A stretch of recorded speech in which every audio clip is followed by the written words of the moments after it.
objects that are cubes, cuboids, cylinders, cones, spheres, or hemispheres. But we often come across objects such as the ones displayed here that do not belong to the category of only one type of solid. How do we find the volume of such solids? Look closely at each object. It is made up of two or more solids. For example, this box is a combination of two cuboids and a cube. So, to find the volume of this box, we find the sum of the volumes of two cuboids and a cube. Similarly, we can say that this round-bottom flask is a combination of a cylinder and a sphere. Thus, the volume of the flask is the sum of the volumes of the sphere and cylinder.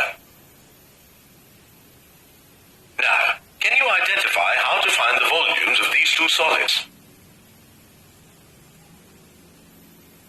Notice that this storage bin is a combination of a cone and a cylinder.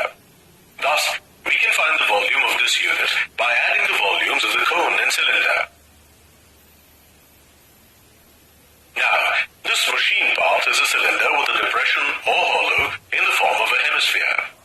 So, to find the volume of this object, we subtract the volume of the hemisphere from the volume of the cylinder.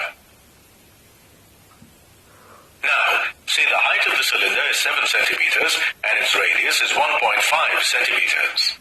The radii of the cylinder and hemisphere are equal. Let's find the volume of this object. To find the volume of this object, we subtract the volume of the hemisphere from the volume of the cylinder. The radius and height of the cylinder are given. We know that the radius of the cylinder is the same as the radius of the hemisphere. So, we put in the required values and simplify, and thus find the volume of the given object.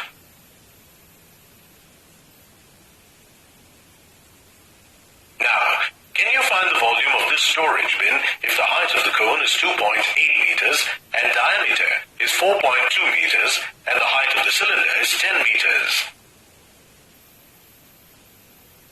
We add the volume of the cone and the volume of the cylinder to find the volume of the storage bin. The diameter of the cone is the same as the diameter of the cylinder. So, we find the radius and substitute its value along with the values of height of cone and height of cylinder. Then, we simplify. Thus, we find the volume of the given storage bin.